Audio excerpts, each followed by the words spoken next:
కొంచెం దాని వాళ్ళకు హెల్ప్ చేయాలి. హాయిగా ఆ 400 ఎకరాలు పక్కా ప్రభుత్వ భూమి.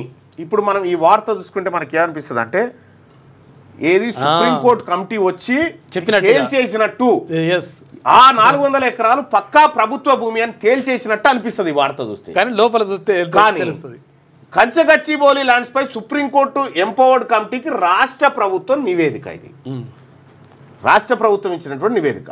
ప్రభుత్వాన్నే కావచ్చు, కాదంటలేదు. కాకపోతే ఏంటంటే హెడ్లైన్ ప్రభుత్వానికి అనుకూలంగా పెట్టడం కోసం ఎంతసేపు దాని లాంటిదో ఈ హెడ్లైన్. రికార్డులో ఎక్కడా అడవి అని లేదు, హెచ్సియుకు సంబంధం లేదని హైకోర్టు చెప్పింది. 1975లోని పరిస్థితులు కూడా ఇప్పుడు అక్కడ లేవు. చిన్న నీటి కొలను సహజ రాక్ ఫార్మేషన్ను తొలగించం, ఆ ఏరియాను ప్రత్యేకంగా తీర్చిదిద్దుతామని వెల్లడి, కేటాయింపులు, కోర్టుల తీర్పులు, క్యాబినెట్ నిర్ణయాలు ప్రస్తావన, ఫేక్ వీడియోలు, ఫేక్ ఫోటోలతో తప్పుడు ప్రచారంపై వివరాలు అందజేత.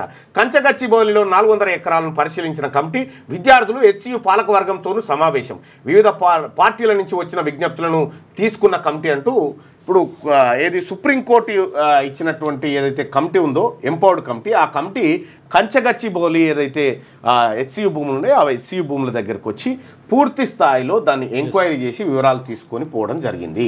అయితే ఈ సందర్భంలో అటు భారతీయ జనతా పార్టీ, ఇటు బీఆర్ఎస్, ఆ తర్వాత కాంగ్రెస్ ముగ్గురు కూడా ఆ కమిటీకి ఒక నివేదికనిచ్చిర్రు. ఏది ఒక వివరణ ఇచ్చిర్రు. ఏమని? ప్రభుత్వం ఇచ్చినటువంటిది ఏంటంటే ఈ భూమి ప్రభుత్వ భూమి అనేటువంటి నివేదిక ఇచ్చిర్రు.